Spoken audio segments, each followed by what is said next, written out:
நந்திகேஷ மகாபாக சிவத்தியான பராயண உமாசங்கர சேவார்த்தம் அனுக்னம் தாதுமர்யசி.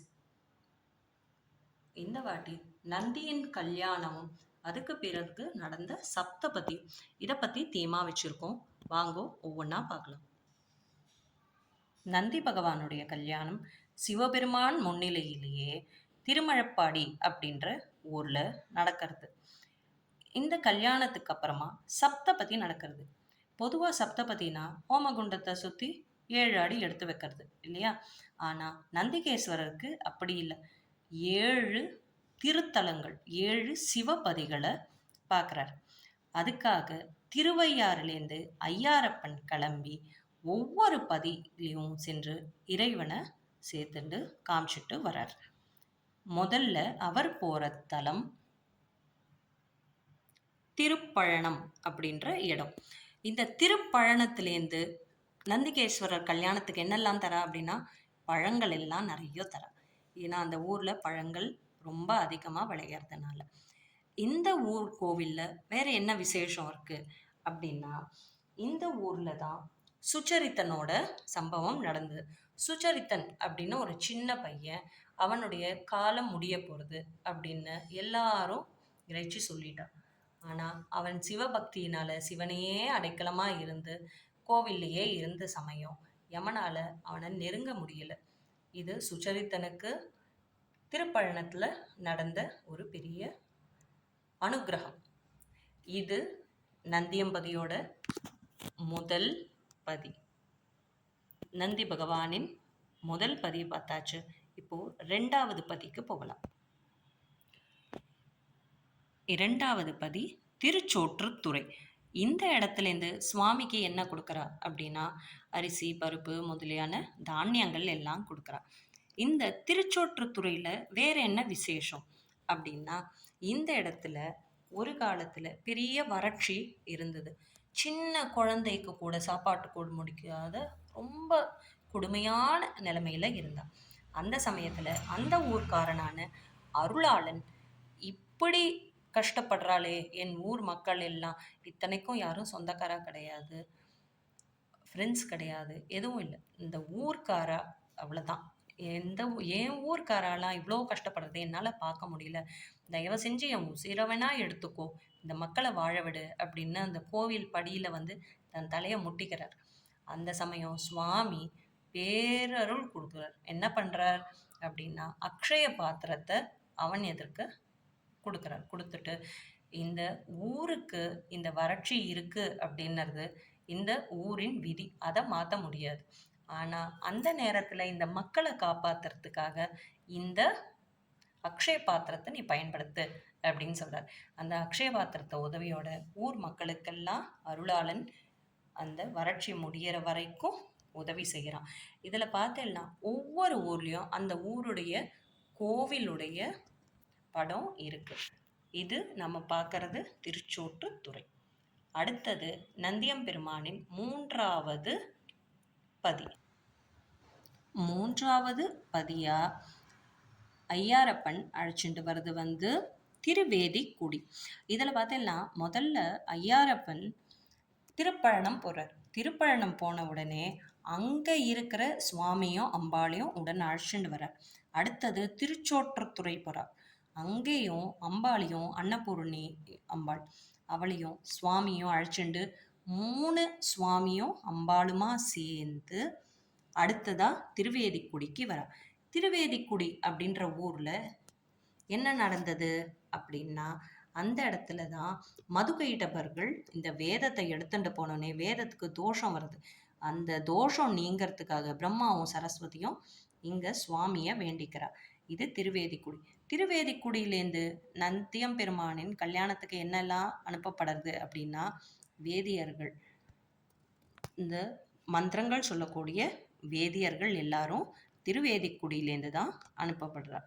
அடுத்ததா ஐயாரப்பன் என்ன பண்றார், திருவேதிக்குடியோட சுவாமியை அம்பாளையும் அழைச்சிண்டு அடுத்த பதிக்காக போறார்.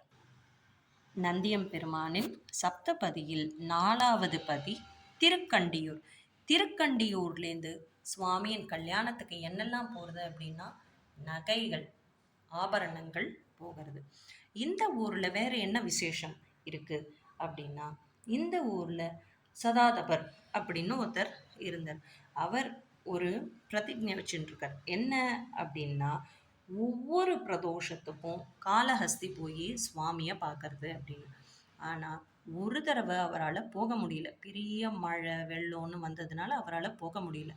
இதனால மனம் உடைஞ்சு, என்னால என்னுடைய வாக்கு காப்பாத்திக்க முடியல அப்படின்ட்டு தீ வளர்த்து அதுக்குள்ள இரையாக போறார்.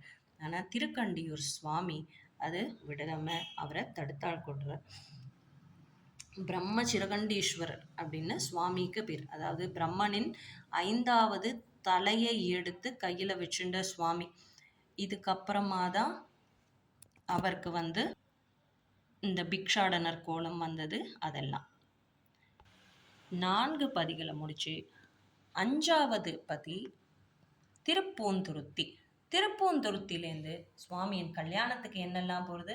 நந்தியம்பெருமானுக்கு பூக்கள் எல்லாம் போகிறது. இந்த பூக்கள் எல்லாம் வரத்துக்கு காரணம் இந்திரன். இந்திரன் இந்த தலத்து சுவாமியை வேண்டிண்டு புஷ்பவனேஸ்வரருக்காக ஒரு பெரிய நந்தவனத்தை உருவாக்கி அந்த புஷ்பத்தை போட்டு சுவாமிக்கு புஷ்பவனேஸ்வரர்ன்ற பேர் வர அளவுக்கு அவரை வழிபட்டு வந்தான். இந்த ஊர்ல வேற என்ன விசேஷம் அப்படின்னா,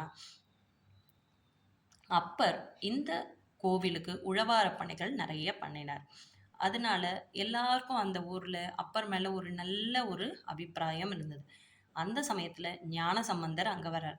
ஞானசம்பந்தர் வந்த உடனே எல்லாரும் ஞானசம்பந்தரை கோயில்ல போய் பார்க்க சொல்றார். அப்போ அவர் சொல்றார், இல்ல நாவுக்கரசருக்கு மட்டும்தான் இந்த ஊர்ல பேர் இருக்கணும். நான் இங்க உள்ள வந்தேன்னா அவருடைய பேர் கொஞ்சம் குறைஞ்சு போயிடும். எனக்கு அதுல விருப்பம் இல்லை அப்படின்னு சொல்லிட்டு வாசல்லேருந்தே சுவாமியை பார்க்குறார். ஆனா சுவாமியை பார்க்க முடியல. உடனே நந்தி என்ன பண்றார்? கொஞ்சம் நகுந்து நின்று ஞான சம்பந்தருக்கு இடம் கொடுக்கிறார். இன்னைக்கும் நீங்க திருப்பூந்துருத்தி போய் பார்த்தேன்னா நந்தியம்பெருமான் கொஞ்சம் நகுந்து தான் இருப்பார்.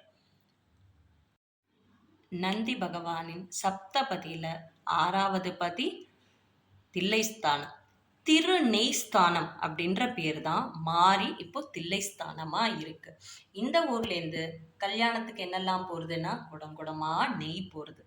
இப்போ இந்த ஊர்ல விசேஷம் என்ன? இந்த ஊருக்கு இந்த பேர் வர காரணம் என்ன அப்படின்னா, இங்க முன்காலத்துல ஒரு பசு தினமும் ஒரு இடத்துல போய் பால் சொரிஞ்சுது.